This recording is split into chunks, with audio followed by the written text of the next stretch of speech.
দোকানের হিসাব চলছে সালাতের মধ্যে 3 রাকাত পরে ইমাম সাহেব সালাম ফিরিয়ে দিয়েছেন। মুক্তাদি বলছে, হুজুর 3 রাকাত হলো। 3 রাকাত কেমন করে হলো? আমার 4টা দোকান বন্ধ করে আমি এশার সালাত আদায় করি আপনার মসজিদে। 4 দোকানের হিসাব হয়ে যায় কমপ্লিট, তখন আপনি সালাম ফিরান। আজকে যে 3 দোকানের হিসাব কমপ্লিট হয়েছে, আর 1 দোকানের হিসাব এখনো বাকি আছে, আপনি সালাম ফিরিয়ে দিলেন, 3 রাকাত হয়েছে।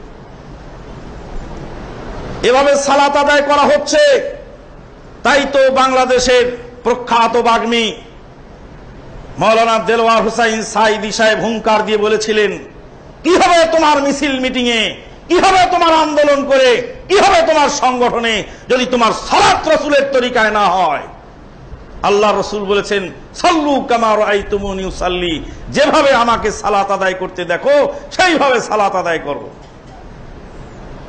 বহুবার বলেছি, আবার আজকেও বলে রাখি, আল্লাহর নবী যদি বলতেন যে আমার মসজিদ যেভাবে বানালাম ওইভাবে বানাও, মসজিদের মেহরাব নিয়ে আর মেম্বার নিয়ে যারা ঝগড়া করেন তাদের বিদ্যাতে কত স্থূল, আর এই সমস্ত ঝগড়াওয়ালা মৌলবীকে সামনে আগায় দিয়ে আপনারা বহু কিছু মনে মনে ভাবেন যে অনেক কিছু তিনি করেছেন।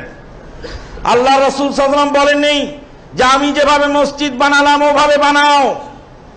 তা যদি বলতেন তাহলে আপনি ঢাকার শহরে খেজুরের পাতা কোথায় পেতেন? খেজুরের পাতার ছাউনি দেওয়া লাগতো যে, আর খেজুরের পাতার ছাউনি দিয়ে মসজিদ বানালে তখন এই বিরাট জনগোষ্ঠীর অ্যাকোমোডেশন কি করে হতো? তাই তো রাসূল সাল্লাল্লাহু আলাইহি ওয়াসাল্লাম বলেননি আমার মসজিদের মতো মসজিদ বানাও। জায়গা তোমার কম আছে, মসজিদটা যদি চ্যাপ্টা হয় হোক, লম্বা হয় হোক, কাতার একটা ছোট হয় একটা বড় হয় হোক, জায়গা অনুপাতে মেজারমেন্ট অনুপাতে ইঞ্জিনিয়ার প্ল্যান দিবেন, সেইভাবে মসজিদ হবে। শরীয়তের নিষেধাজ্ঞার গণ্ডি না ডিঙ্গিয়ে গেলেই হয়। কিন্তু ইবাদত সাল্লু কামা রাআইতুমুনি উসাল্লি, আমাকে যেভাবে সালাত আদায় করতে দেখো ওইভাবে আদায় করো। নবী সাল্লাল্লাহু আলাইহি ওয়াসাল্লাম একজন সাহাবীকে 3 বার ফিরিয়ে দিলেন, শুধুমাত্র রুকু সেজদা তাড়াতাড়ি হয়েছিল এই কারণে।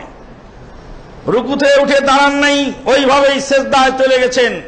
সেজদা থেকে উঠে বসেন নাই, ওইভাবে আরেক সেজদায় চলে গেছেন, যেটাকে ফিকর ভাষায় বলা হয় তাদিল আর কান। তাদিল আর কান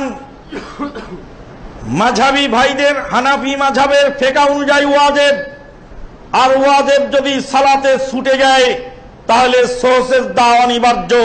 সেজদা না দিলে সালাত বাতিল, ওটা চলবে না। তাদিলে আর কান আজকে কত মসজিদে হচ্ছে না, আর কত ইমামের হচ্ছে না, মুক্তাদিদের কথা তো সুদূর পরাহত।